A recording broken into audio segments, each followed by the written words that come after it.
Well,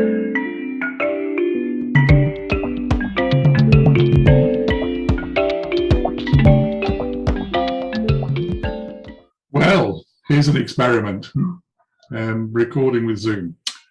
I threatened that I would do a piece about business models and business modeling. So here we are.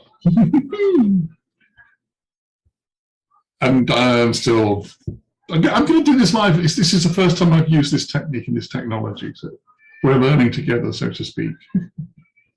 Anyway, there is out there this. It's called the Business Canvas. And it has been developed over a number of years, and layers have been added to it. And if you search for business model on Google, you'll almost certainly come across this beastie. I'm not too happy about this. This is not a Batesonian approach to doing things at all.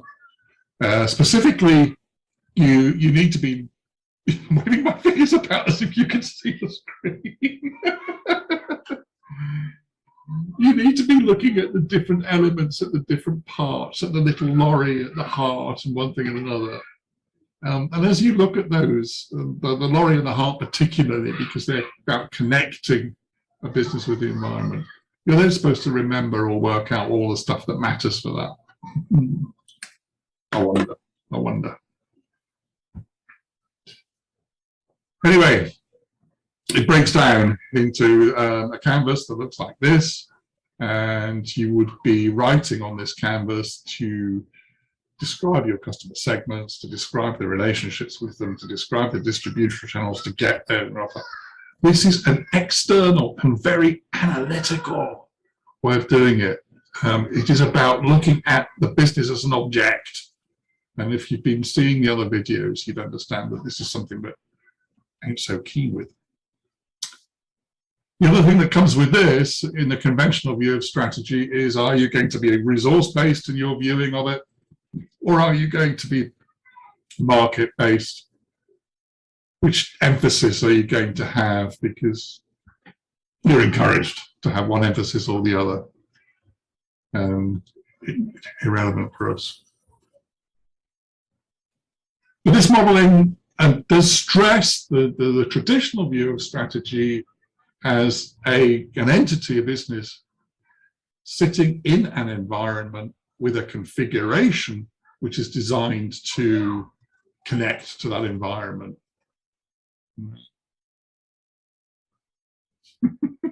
I can't help my feelings, can I? That is not what Bateson would have given us. Not what Bateson would have given us at all. And he would not like it. He would not like it. What do we have instead? Well, we're going to introduce a modeling to you, which when I was working and teaching in the business school, we called the leading following business modeling process, business modeling technique. And it starts off with a diagram in a book called Beyond the Hype by Eccles and Noria. Okay, here's the cover. Go find it, and go find it on Amazon or your favorite secondhand bookshop. Sorry, secondhand book website. Well worth the investment. It is a good book. I can't remember the page number, but here you are. It's figure 7.3. If you look at the top of the page, it's saying, well, to gain customer satisfaction, or rather, if we gain customer satisfaction, what follows from that is something that we're interested in, market share. Okay. Now I need to move this way a bit. There we go. As our market share goes up, then two things happen. Provided the market's not declining, of course. One is our unit costs go down, and the other one is that our revenues go up. So enhancing market share is a desirable thing, okay? But it follows from customer satisfaction. If we increase our revenues and we reduce our costs, then happily, we increase our profits and our profitability. And as our profits increase, our share price or our value, inherent value of the business increases. And if you follow the outer circle at the bottom, as that happens, the cost of capital, the cost of borrowing reduces, and therefore we can afford to borrow more to invest more capital investment. As we improve our processes through that capital investment, then whoopee, we get better product quality, and that should lead to even further enhanced customer satisfaction. Okay. You can tell this is American because the notion of employee commitment follows from an increase in share price. So there's an assumption here that the guys are on some kind of incentive. And as the financial rewards increase, their commitment increases, and therefore the product increases. I don't particularly like what is written on here, but what grabbed my attention and I think would really, really work with Gregory Bateson's thinking is this circular flow idea. Okay, really significant, really important.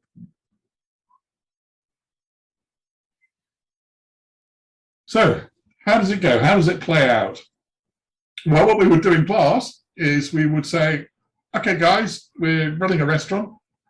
In one of the earlier videos, you heard me talking about games I would play with the students and asking them what you needed to get a restaurant to run. And this carries on from that. The starting point we're assuming is we have customers, couple is nice, and we have a table for them to sit at and eat at. Yippee! So let's follow the circularity of it. Yeah, I've got troubles again, haven't I? The waiting staff are really, really important in building the tap. What we're after the client following recommendations from the waiting staff. Okay.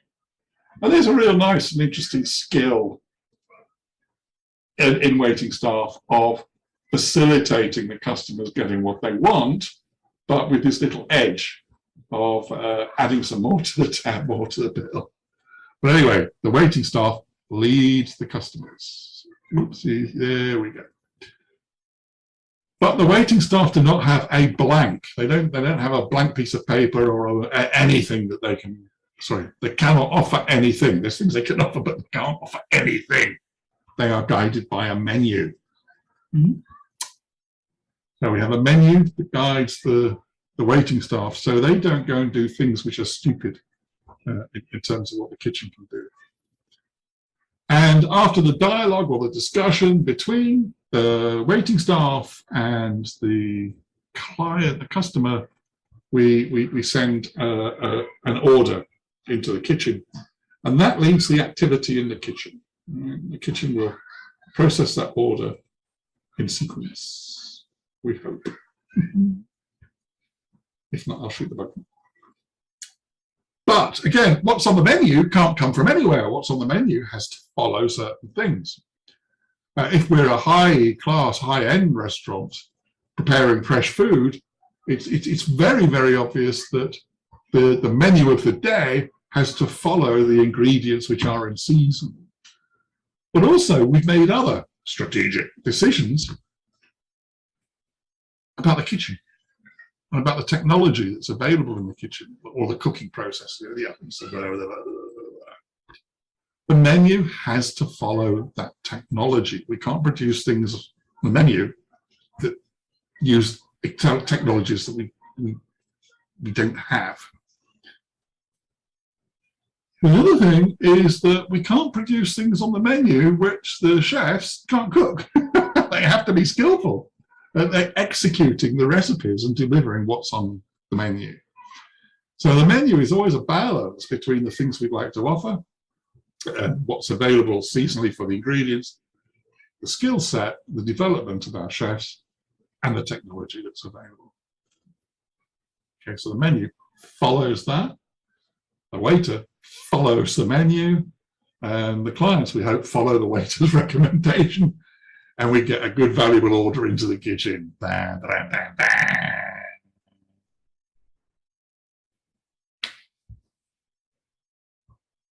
What kind of food are we serving? What kind of restaurant are we? We need to have a clear image of our cuisine.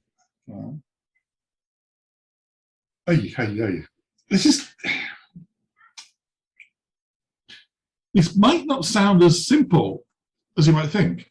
I happen to love Thai food, so I'm using Thai food as an illustration.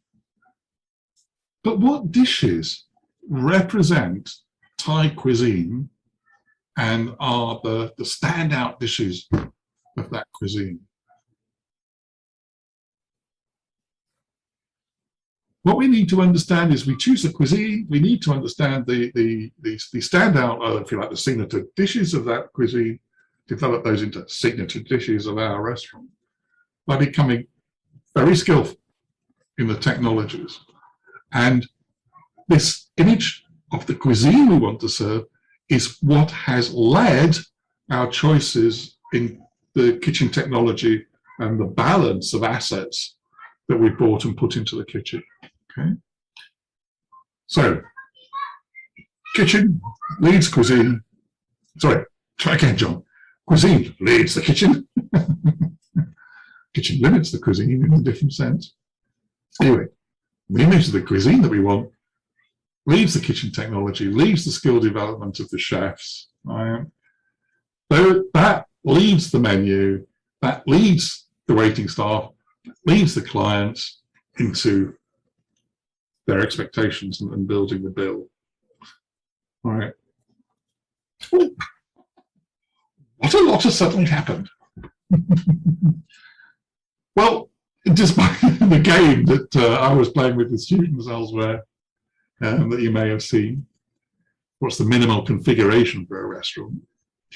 Well, we're actually looking at building a restaurant. We need also to understand the way in which we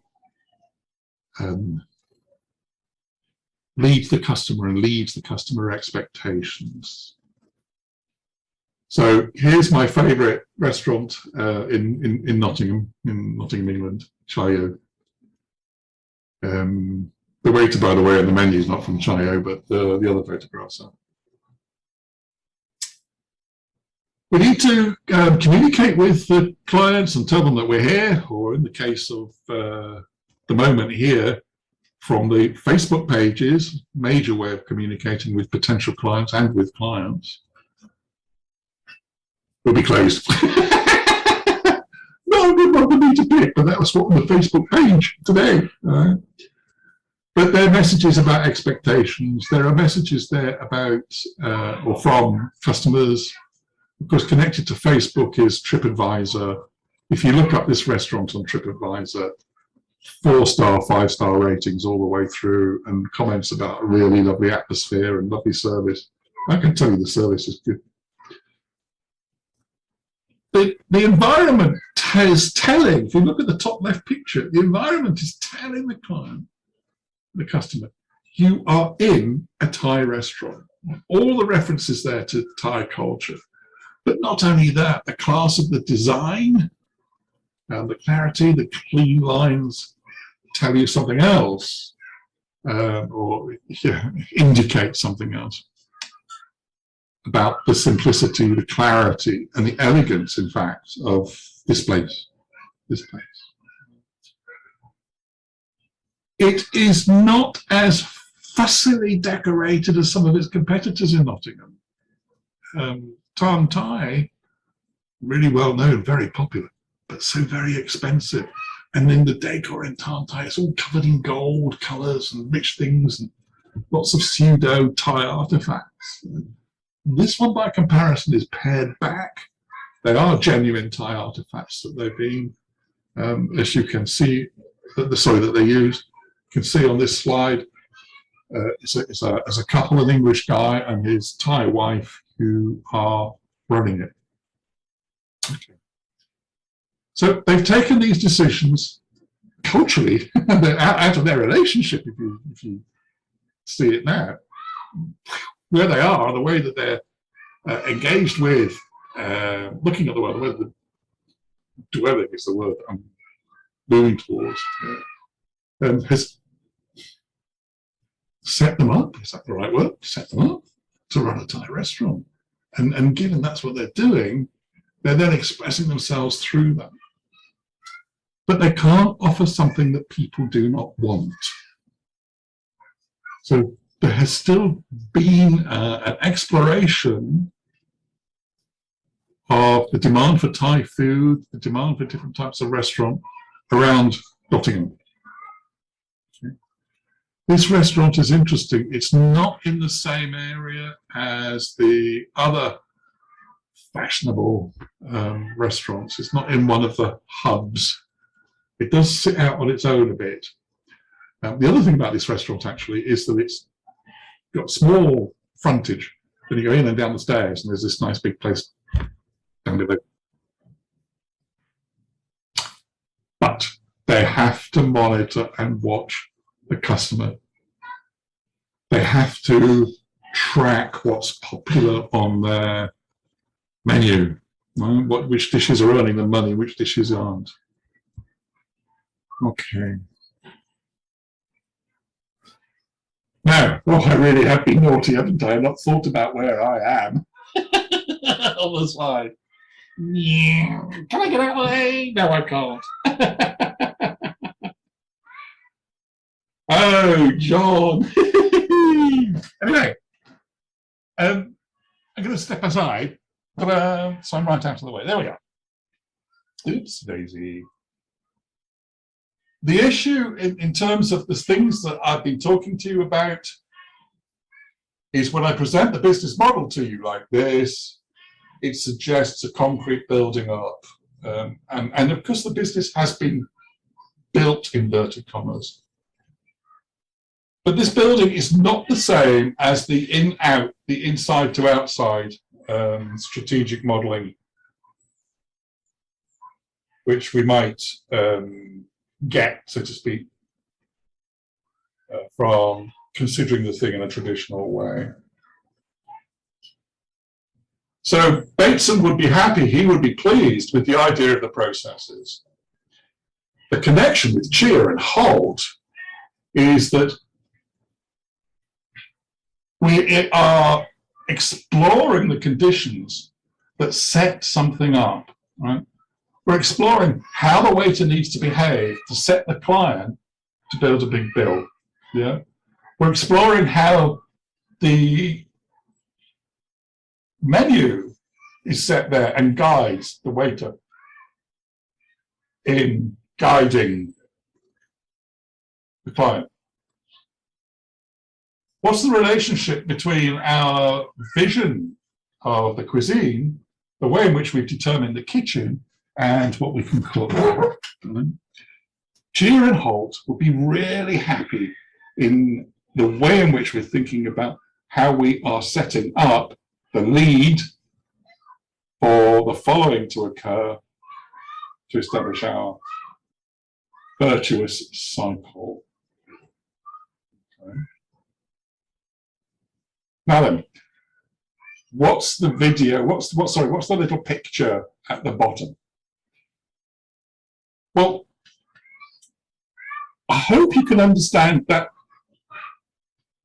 somebody utilizing this modeling process is working out what they need to attend to and what it is that they need to keep in balance to be able to manage the business in a purposeful way,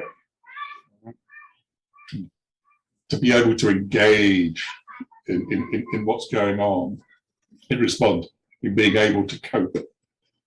But my interest is being not so much in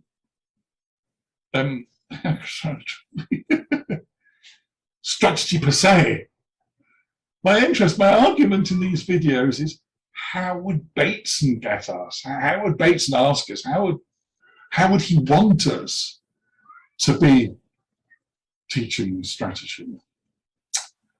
Now, this picture at the bottom is an experiential exercise that we used a lot with our students.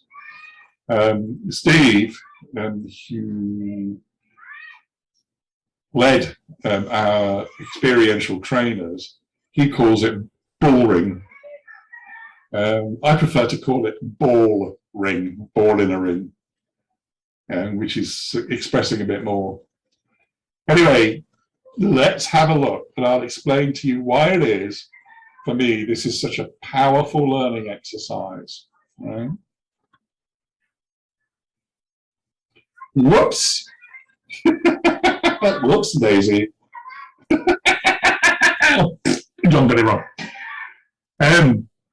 I'll explain it to you in the next video. For the moment, let me just say that you cannot move this ball from one location where it starts to another location, right, using these strings without dropping the ball. Because if you drop the ball, you have to start again. You can't do this unless you pay attention to more than one thing at the same time. And it's interesting to watch how some individuals find it very difficult to scan and to pay attention to what is happening. Anyway, to the slide you saw, but you didn't see just now.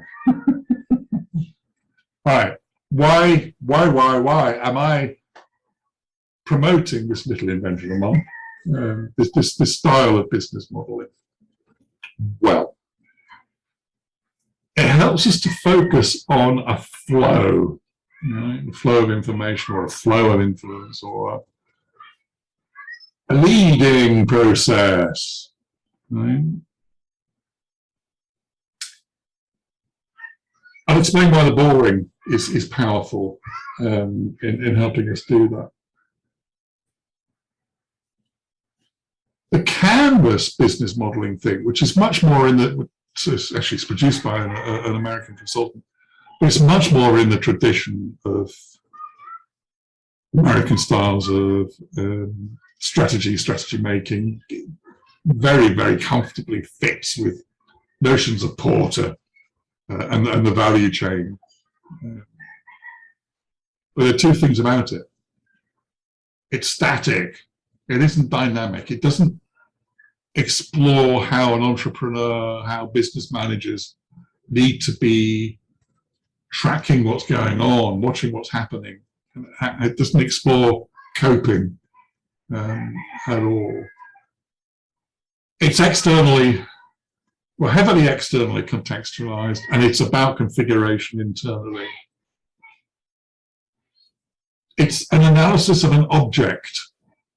It's not understanding the processes that people are engaging with as they're carrying through strategy, as they're strategizing, if you like. The other thing which I at least managed to demonstrate to students was, if you go to a restaurant and you stand in a restaurant and you watch it with this leading following thing in mind, when you come back into class and I say, make me a model, stuff gets recorded because students notice it and they remember it. It's there. You can't put something down without, so you can't think about what you're doing without putting something down. And the difficulty with the one we started with, the business modeling canvas, is it's so analytical. You just have to remember stuff. You have to remember stuff. It doesn't pop because you can see it in your image of the business that you're thinking of talking about. Anyway, thank you. My first ever attempting to record a presentation with Zoom. I'll be doing another one in a minute or two, well, maybe half an hour after I've had some lunch. Thank you for watching. I hope you enjoy the series, and do take care.